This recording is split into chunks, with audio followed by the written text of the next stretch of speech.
Greetings, warlords. Rodge here. Welcome to Saga Thursday, the show all about the skirmish miniatures game from Studio Tomahawk. I'm your guide today on this Advance the Colors tournament review. Charlie Clay, you are the champion. Congrats on that. Yeah, well done. You took the Carthaginians to this Ancients event, did you not? Yes, sir, I did. Played in both events. There was another one the next day that was Dark Ages, but the first day was Ancients, and I enjoyed the Carthaginians a lot. So it'd been a while since I'd played them in a tournament setting. It was NashCon a couple of years ago for me, so they were ready to come out of the box and get a little bit on them. So good choice. They did well for me. Awesome. Well, we are catching you at a hotel here, so the audio should be fine. I've been having a couple of things with the video, so just be warned, anybody watching this, but the audio should be fine. But let's get to it. So you took the Carthaginians. Did you have a choice of warbands, or is this what you got, or could you have taken something else? I've had Persians that I've enjoyed in tournament setting. I've played Republican Romans for Ancients, also have played Gauls. So one of the things I really like about Saga is the ability to play multiple different kind of armies. I mean, it's kind of got me all over the map. I never really get aces with any of them, but it keeps it fresh, and I enjoy the challenge and just have a good time with the different forces that are available. Okay, cool. Well, I think you did pretty well at Adepticon last year. Now, did I recall you just played 2 games in the Ancients and then you took off? Yeah, I had Persians up there and played a couple of games, and really wanted to get over to the area and do some shopping and see some of my friends that were vendors. So another fellow that was with me was wanting to bug out and do the same, and we knew it wouldn't mess up the tournament any if both of us left. So I excused myself and went over to the other site. Okay, well, you were in the run-in over there. I think it was you, me, and Steven with 2 wins going in. So, yeah, you could have snuck that one out maybe if you stuck around. But I totally get, you want to get your shopping in. It was good to see other friends over at the other site. I just knew if I didn't have a chance to do that, I was going to miss out. So, yeah, a good chance to break away. So definitely just want to bring that up. You're no slouch when it comes to the game. So the Carthaginians it is, and let's take a look. You did send me a pic of your warband here. So I'm pretty pumped to talk about this. So yeah. I brought Carthaginians myself, and when you run an army, sometimes you're like, this is the way to do it. I don't see how you could possibly run it any other way. And then another guy comes along, he's doing something different and is wondering what the heck you're doing. So how did you decide? What did you take, and kind of how did you decide on your configuration here? From the historical side, that was one of the things I've always been impressed with Hannibal. Of course, he was able to take whatever was available and put a successful force together. So I'd had a chance to see your faction review on your channel with Jed. Yeah, he gave some good guidance of how to put a force together.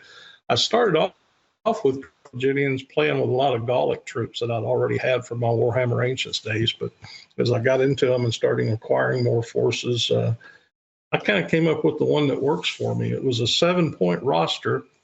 We had to pick 6 points at deployment. And I took a point of Hearthguard. I had foot and mounted both available. I didn't use Hearthguard during the tournament. I stuck with the bread and butter here. I had a point for an elephant. I mean, why play Carthaginians if you can't take an Ellie along, Wow.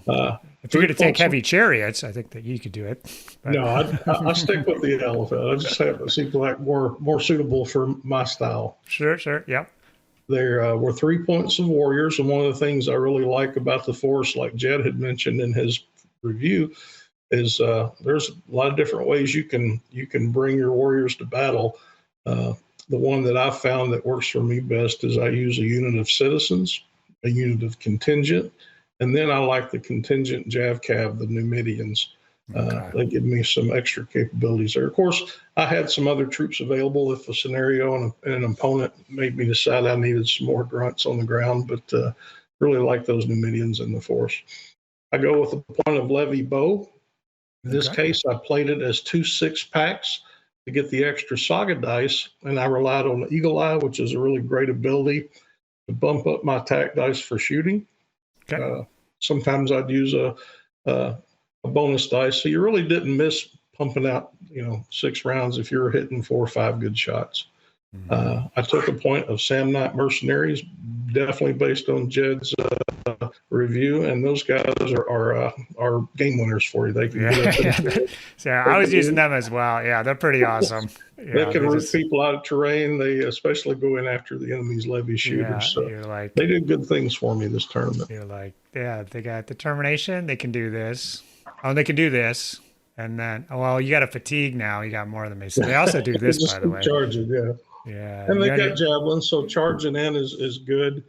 I usually never shoot them more than once anyway, so I'll go on in and just keep charging to take out somebody if I can. Cool. So, yeah, interesting setup here. So different from mine, and I haven't recorded it yet, but on the Patreon will be my own, review of the event and how my games went. And I definitely made a few mistakes that I identified in those videos. So I'm curious to see how you avoided those mistakes that I made, but I want to see how this all works for you. It looks to something to what I started with and then got away from, so maybe I need to get back to it. But why don't we just kind of jump in with your first game? Who were you matched up against? I was matched up against a historical opponent. Robin had Republican Romans. I believe she was new to the faction, and she had actually borrowed these troops. So we talked a little bit about before the game, different ways to play the Romans. I played them before the tournament, really enjoy them. She had 2 Hearthguard, 3 warrior units, and then she had levy.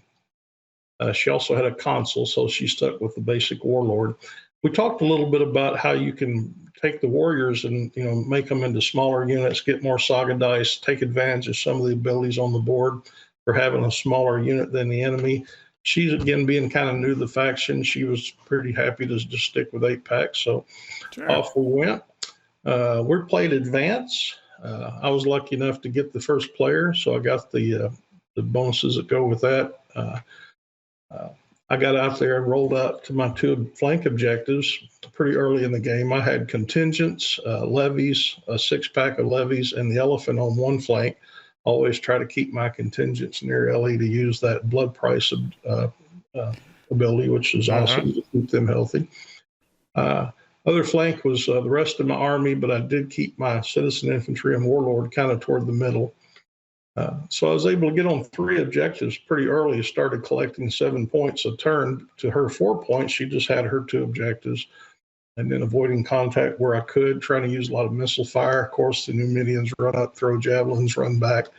I used the delay ability a lot over on my left flank. Yeah, she got a real good charge in and knocked my contingent down. I think you can probably see in that photo.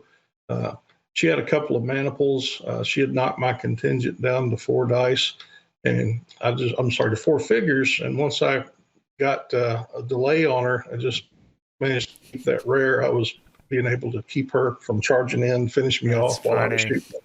Yeah, worked just really getting that same unit every turn. Yeah, sometimes you do that. You're like, I'm sorry. Oh, that's annoying. That's annoying, but it's a great ability for the army. You didn't realize it, but that was the last time you're going to activate them this game. Maybe. I never put it like that, but yeah, because then I won't roll the rare, and of course, they'll level up. That's it. Yeah, you gotta. There's a little risk. Yeah, hope for that elephant each and every time. So. The rest of my army, I was eventually able to take her far objective over on my right at turn 5. So by the end of the game, I had a nice, comfortable lead in objective points, and we shook hands and just had a good game. But the Carthaginians came out on top of Rome. They didn't get to unpack their salt on me. I was happy. Awesome! Sounds like a good game. What did the elephant get up to? Anything really? In this one, she had her board loaded up where if I'd have went in with the elephant, she had another maniple backing her up. that I thought I was going to lose the Ellie if I got in there. So since I was able to keep her from coming on in, I just kept him in the shooting mode to give a few more dice, since my levies only had 3 or 4 over there when they fired. So we were just planking away at the maniple that was damaged, picking off a figure now and then. But he never got stuck in this game, but he made up for it in some of the other ones. All right, cool. Yeah, I can see how splitting the levies up, especially in this scenario, there's 5 objectives, 2 on your side, 2 on their side, 1 in the middle. So if you don't have enough units, you have to abandon your own objective to go after the other guy. So at least you have those levies just hanging out, and you've got some options. So yeah, it seemed to work out pretty good for you. It did. It was a fun game and a good win. A nice way to get the tournament started. All right. Well, let's go to round 2 here. And this one is desacralization. Is that it? It's a Desecration Plus, basically. It's the updated version. And I've always really enjoyed this scenario because I look at it as you either jump out early to get an objective and then make the enemy feed you points as they're desperately trying to come in and get one of their own. Or you just try to kill their army and then wait late in the game to get an objective. My opponent in this one was one of my Ohio Warlords friends, Joe Deerkop, pardon me. He was playing Egyptian successors. He had the hubris going with him. And that's not an army you can just jump out on early. So I decided I needed to hunker down and see how things developed a little bit and then take it from there. If you've got the picture of that, I think it shows our battle in general. He had an elephant, 2 great big units of sarissas, a half unit of sarissa levies. Then he had some bow levy. He also had a unit of javelin cavalry. He went heavy right with all of his big infantry. I did the same. He did have some troops back over on my right, and that's where we fought most of the battle. He eventually brought some of his other forces over that direction. You can see my Sam Knights there. I managed to get out early and get into that rocky ground way out in front of the rest of my army, and they did nice things for me. They kept him focused on them while I was able to bring up my elephant, and we got into a nice big brawl over there. There was, at least at one point, it was kind of one of those Legolas take it down moments. I had a single a javelin guy from the Sam Knights left to go out and kill an exhausted elephant after he'd come up in the rocks after me. I didn't pull that off, but when we got our 2 elephants head to head, I managed to bring him down at the same time he killed me. So that was a big fun battle. It was elephant on elephant? Is that what 2 got him? exhausted elephants in front of his exhausted warlord, and we both brought each other down. So awesome. I've done that before. Yeah. Neither of us used exhaustion. We said we're going to get 2 hits and 5 dice. Let's go at it. Awesome. So it was mutual assured elephant destruction. That's cool. So how did it work with the objectives and everything? Was it like an equal kind of game, but you scooped the objectives and got ahead on that, or did you? As you can see in my picture, I had both of my 6 packs of levies over on my left. And as we were all dusting it up over there on the far right, I kept sending levies out in a charge against the objective. Didn't really have a big hope of getting it. Sure, that's just 2 attacks, right? Yeah. Yeah, 2 or 3 attacks going, and I always had a fatigue going for a 6 because I was coming out of rocky ground, going for a 6 to hit it. But what it did let me do was rack up the unsuccessful attacks in the scenario. You got to raise your capital by 1. Yeah, I was still doing something, even. So, somebody might question it, but that's good. Joe realized that, and he got busy after all the dust settled on my far right. He managed to kill my warlord with his levies after I'd taken his warlord down, and then his levies got one of the objectives. Right there at the very last part of the game, I snuck a unit of 4 warriors through and picked up another objective. So I ended up with a cap of 20, him at 16, and that gave me the win for the game. It was a good fight. Awesome. Good chess match. Always is playing Joe. He's a great opponent and a lot of fun to play. Cool. How'd you bag his warlord? His warlord was exhausted from the elephant. Well, I mentioned that when the elephants went at it, I got into him and got some hits on him. Left his Oh. warlord exhausted, and then when the elephants killed each other off, I got his warlord with mine. Yeah, it's two explosion. Yeah, two checks for trampling or whatever when they go down. Well, So this was in melee, so it wasn't. okay. Yeah, that's why Yeah. I was so trying to get him with that javelin guy, but it didn't work out. But Well, I did get his warlord with mine. He put a couple of fatigues on me. Then he got to finish me off with his levy shooting at me before they charged and picked up that objective. They were his heroes of the game. uh-huh. Well, Charlie, you'll be happy to know I actually played Joe in round 3, and I had a single Sam Knight throw a javelin, and he did kill him that time. So All right. Carthaginians did pull it off just a game later.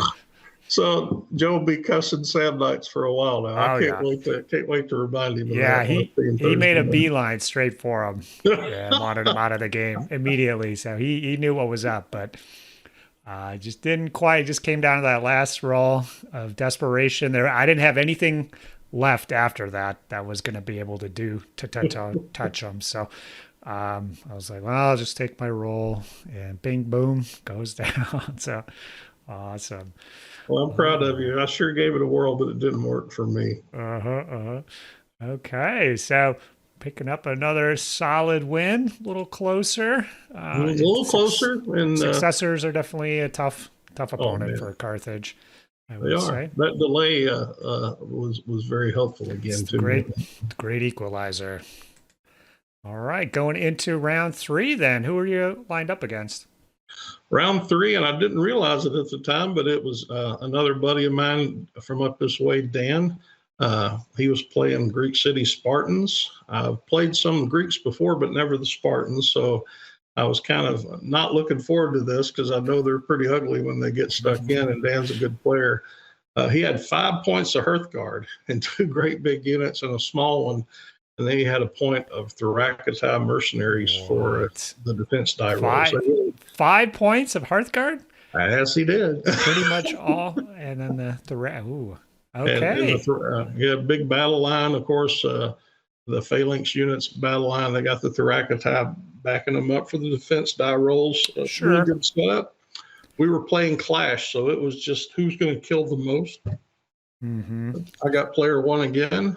Started off shooting him with Numidian cavalry, and they didn't like the Eagle Eye because it takes away the cover bonus, and the Ascus totally wasn't helping him.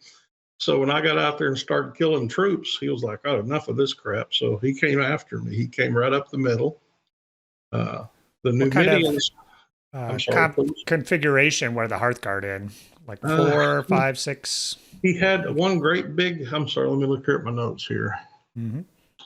He had 2 larger units and 1 small. So let's see, probably 2 6-packs and a 4-pack, I guess. Okay. Well, he started coming for you then, huh? I went ahead and stuck the Sand Knights out there across the hill, the steep hill, to kind of dangle them out there. And he knew if he tried to run the gap between the terrain pieces, he'd get javelin to death. So he came up after me with one of his large phalanxes. Of course, when he got on that terrain, he lost his phalanx capability. Mm-hmm. He started pummeling the Sam Knights, but I got my elephant into the game at this point and got up on the hill. Of course, he wasn't phalanx anymore. I was using delay. Once he got some fatigues on him and exhausted, I ended up mangling that 1 unit of Hearthguard and ended up beating up another one and his mercenaries. So Tantor was a big help to me up there. I was able to keep him fresh, taking casualties off the contingent using the blood price. It was a fun game. I managed to get the Numidians between 2 of his units. We had to do a look through the rule book to make sure it was okay to slide through there. But lo and behold, they got past him and got behind his battle line. And of course, riding up, throwing javelins, riding away, he couldn't stand that. He turned his warlord around to come back and deal with me. And this was kind of the highlight of the tournament for me. I know he didn't enjoy it, but he charged into my Numidians and killed 4 of them. He had 1 fatigue, and the Numidians brought him down. Amped it up. Yeah, beautiful. Yes. And it was, he gave me a high five. We were both hooting and hollering, just having a good time. So that's kind of the way Saga should be played. But between that and my elephant getting up into killing all the guys on the hill was a good win. I edged him out by Awesome. just a few points, but That's I got good. the slaughter points. Yeah, I think the Greek city states are a good matchup for Carthage. Just with that eagle eye, just to kind of create a little unbalance and kind of force them to try to make a move, and so Yeah, try to they get some can't rely on desperation plays. the Aspis Coley at all. So hmm they gotta come at you, or else you gotta plink them down. Awesome.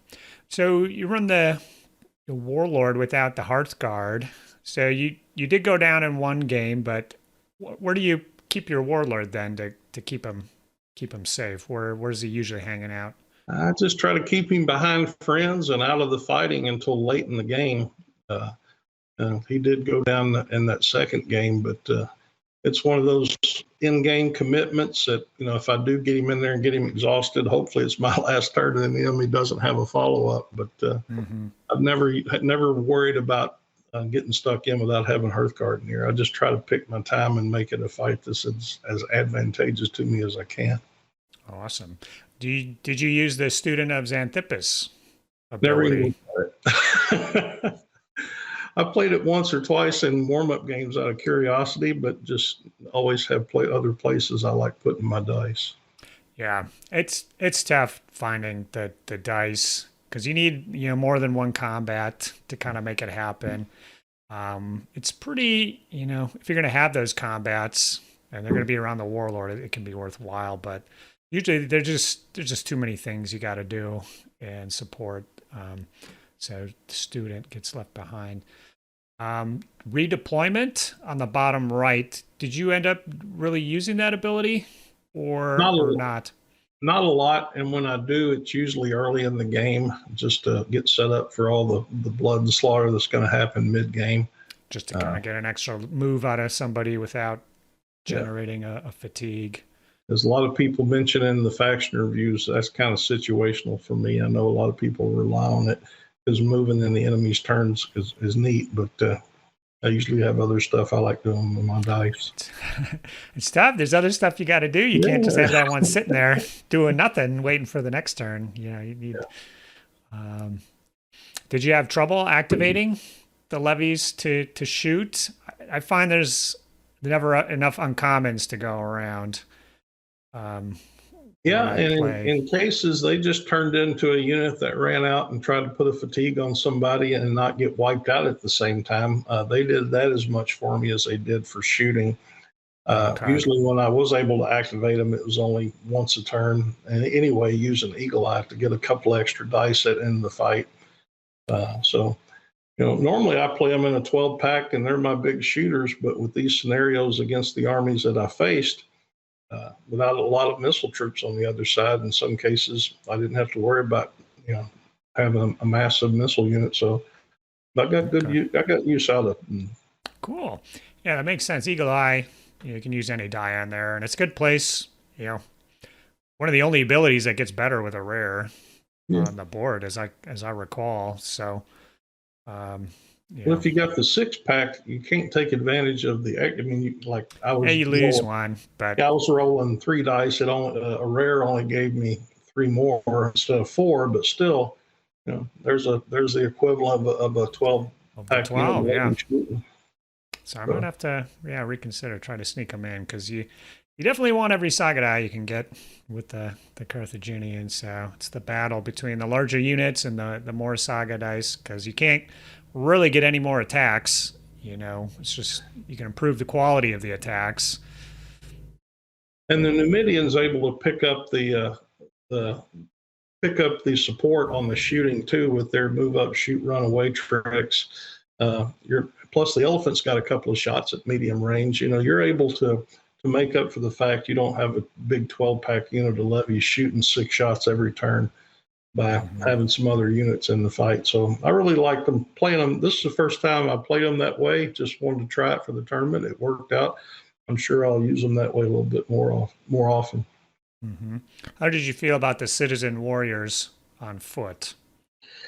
I kind of use them almost as a hearth guard. I mean, they're really good in attack. You want to commit them to go in and do something versus sitting out there and holding an objective. That's contingent duty. Of course, they're better in defense.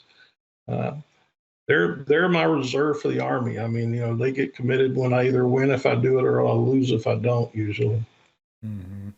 Yeah, it's kind of interesting play because they can use whatever tenacity. They can reroll some defense dice, so it's not a total bust using that ability if you have to.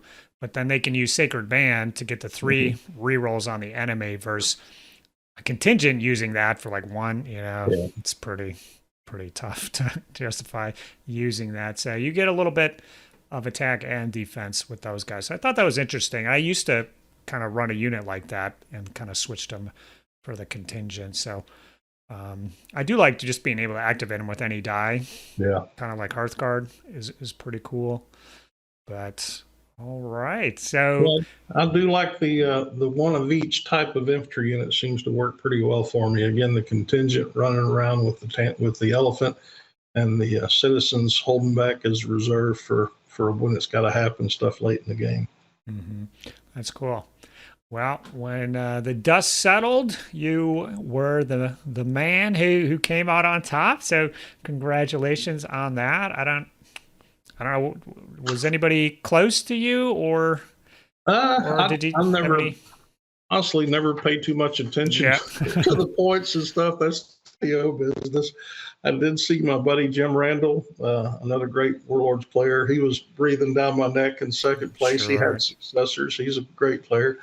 And Brody, my third round opponent, it was a pretty close game. He ended up in third. So we had a good time. We were high-fiving and hollering over there. It's nice to see that he got up in the standings as well.